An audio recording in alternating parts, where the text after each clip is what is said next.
नमस्कार दोस्तों, स्वागत है आपका हमारे YouTube चैनल जीके ट्रैकर पे। देखिए फ्रेंड, आज के वीडियो में हम बात करेंगे जो हमारी एक सीरीज़ है Uttarakhand GK book wise MCQ series, जिसमें हम धामी जी की पुस्तक को MCQ के फॉर्मेट में यहाँ पे कवर कर रहे हैं। ये हमारी इस सीरीज़ की 32वीं क्लास हम यहाँ पे कवर करेंगे। अगर आपने इस सीरीज़ की हमारी पिछली क्लासेस को नहीं देखा है तो प्लेलिस्ट से जाकर आप उनको देख सकते हैं। अभी तक हम 31 क्लासेस को कवर कर चुके हैं, जिसमें हमने उत्तराखंड की हिस्ट्री को, हमने चंद वंश को, कत्तूरी वंश को, पवार वंश को, ब्रिटिश काल को, गोरखाओं को, सब टॉपिक्स को डिटेल में यहाँ पे देखा है। तो चलिए दोस्तों, आज की वीडियो को स्टार्ट करते हैं। आज का हमारा पहला सवाल है, कुंजा क्रांति कब शुरू हुई थी? देखिए, कुंजा क्रांति के बारे में हमने कुछ क्लासेस पहले भी बात करी थी। कुंजा क्रांति को आज़ादी की पहली लड़ाई भी माना जाता है उत्तराखंड में। 1857 के क्रांति से पहले उत्तराखंड में 1822 में हरिद्वार के अंदर जो कुंजा बहादुरपुर गांव पड़ता था, जहां पे गुर्जर शासक जो थे वो राज करते थे। विजय सिंह उस समय यहाँ के राजा थे।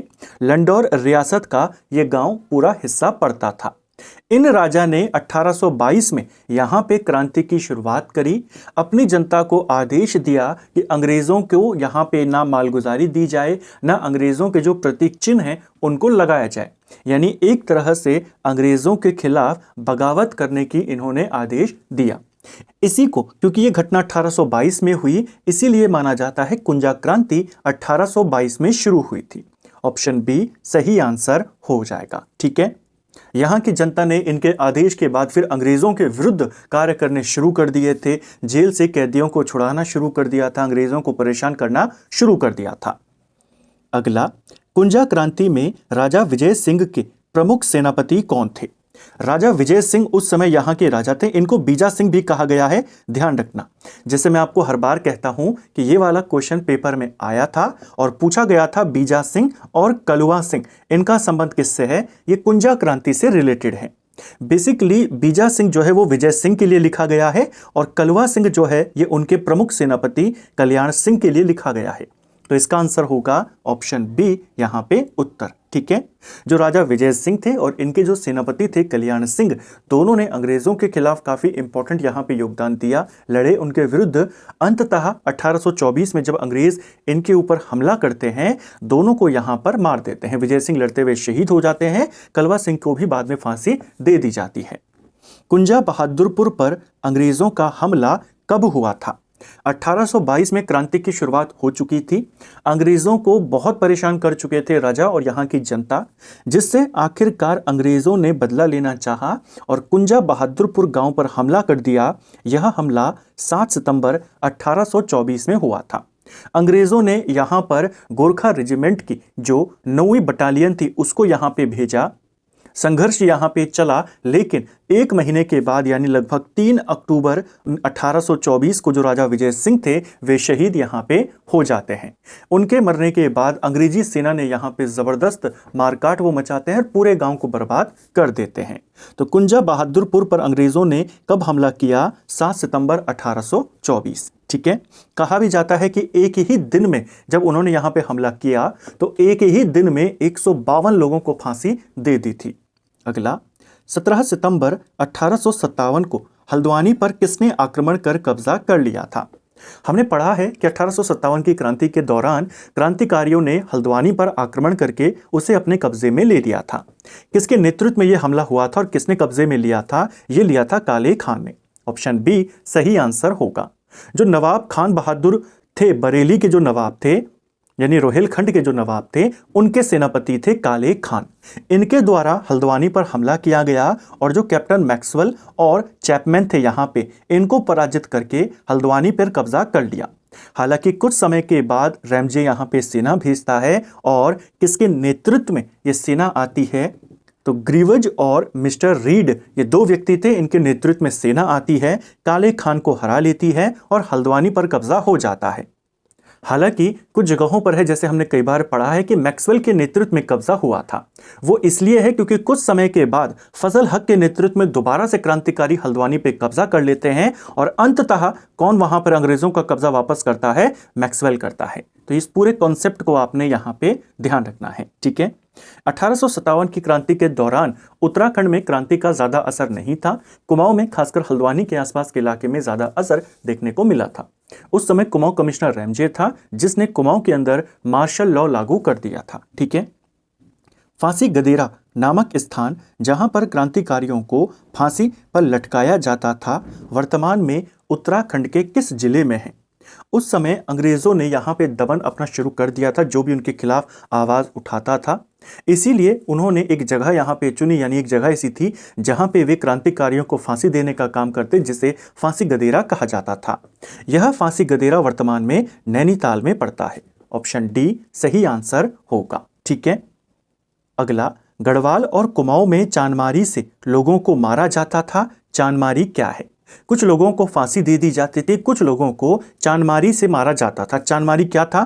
चांदमारी बेसिकली ऊंचे टीले से नदी में गिराकर मारने का तरीका था, ठीक है। यानी ऊंचाई में जाकर के आपको नदी में गिराकर वहां पर फेंक दिया जाएगा, इसी को कहा जाता था चांदमारी। सवाल बन सकता है चांदमारी क्या था? तो ऊंचाई से नीचे फेंकने को कहा जाता था। इस तरीके से भी कई सारे क्रांतिकारियों को अंग्रेजों ने मारा था, ठीक है।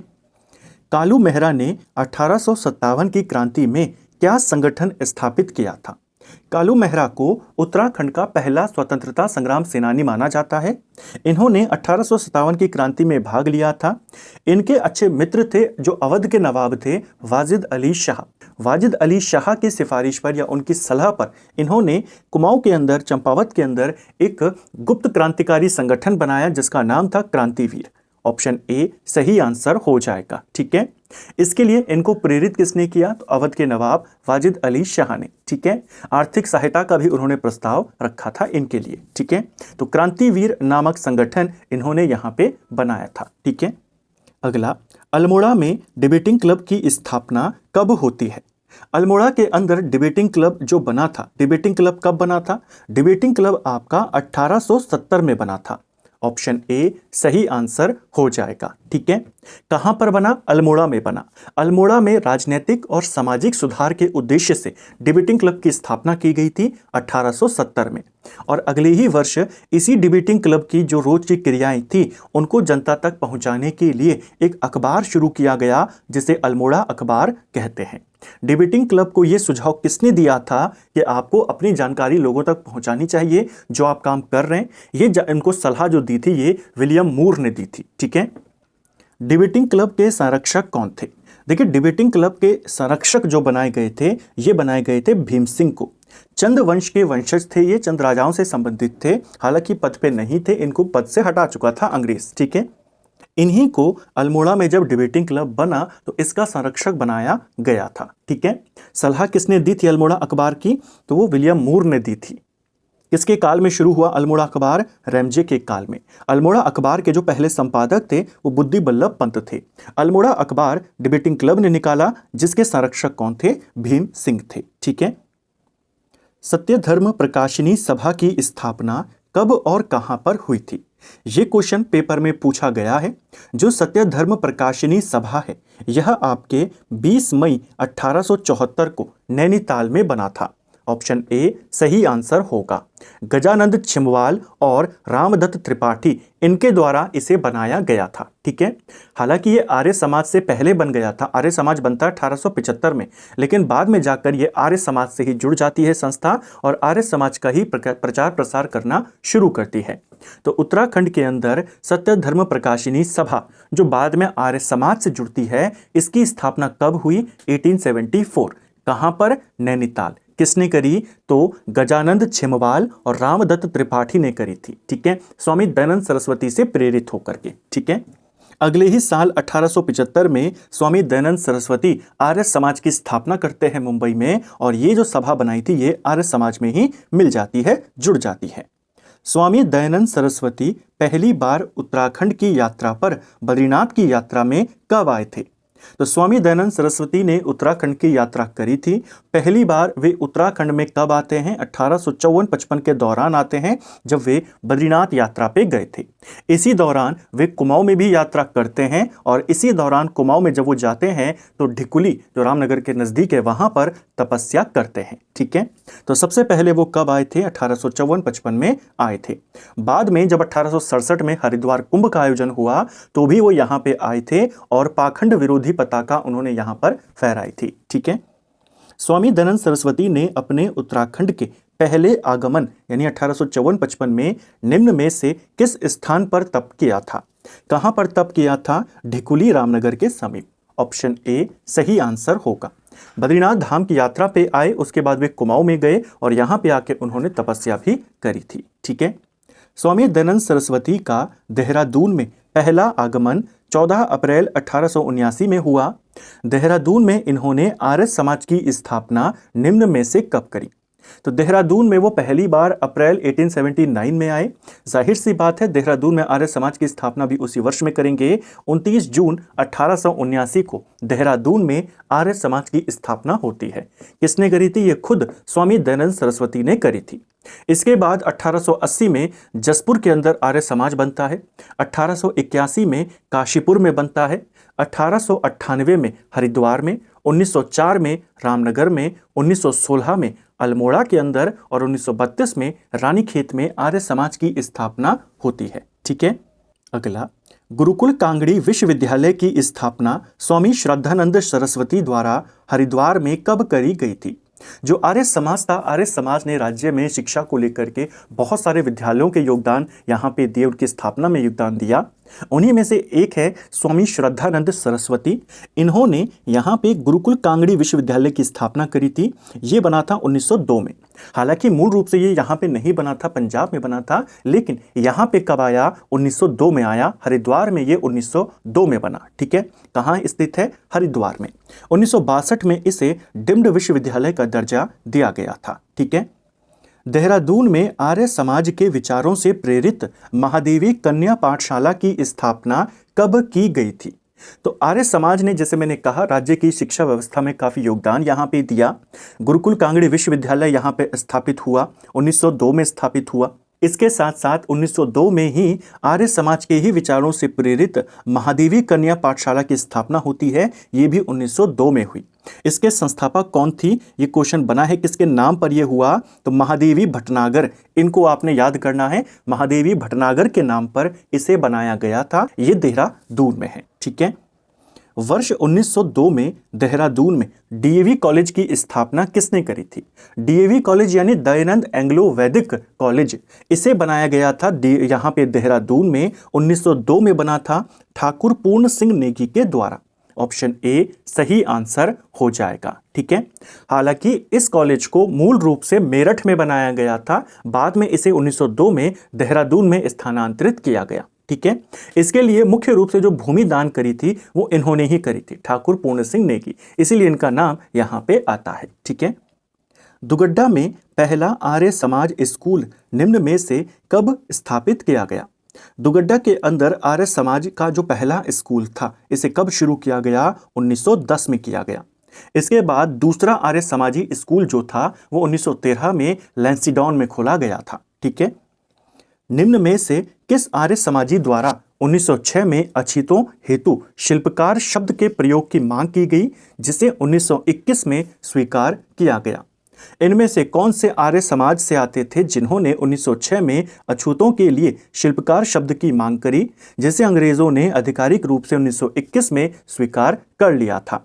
यह मांग करी थी खुशीराम आर्य ने। इनका संबंध भी किससे था? आर्य समाज से जुड़े थे। ठीक है, अगर हम यहाँ पे बात करते हैं शिल्पकार शब्द की लेकर की, देखिए इसका भी एक इतिहास है। यहाँ पे कुमाऊं में सबसे पहले टमटा सुधारिणी सभा ये बनाई जाती है 1905 में अल्मोड़ा के अंदर।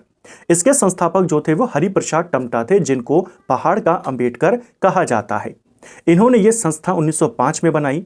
1911 में इसका नाम बदलकर शिल्पकार सुधारिणी सभा कर दिया गया। ठीक है, दलितों को शिल्पकार नाम देने का जो प्रयास किया था सबसे पहले खुशीराम आर्य ने किया था 1906 में।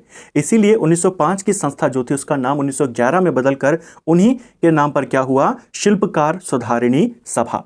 इसे सरकारी गजट्स में सरकार के द्वारा जो है लिखा गया शिल्पकार पहली बार 1921 में और 1932 में इसे आधिकारिक मान्यता मिली। ठीक है, आर्य समाज से जुड़े और भी इंपॉर्टेंट कुछ फैक्ट हैं जो आपको पता होने चाहिए।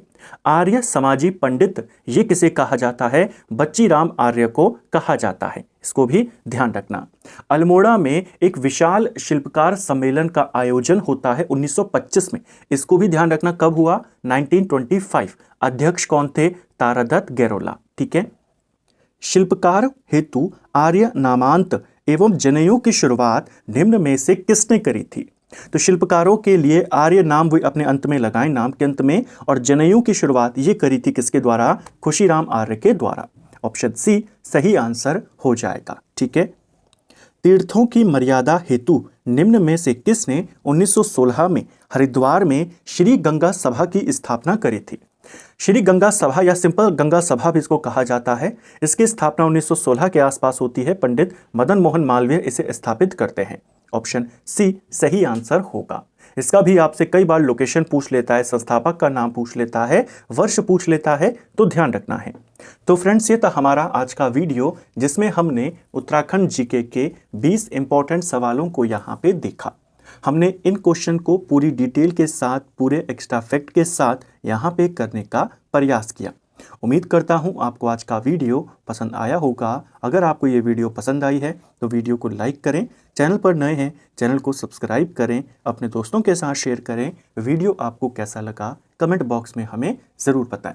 Thank you friends.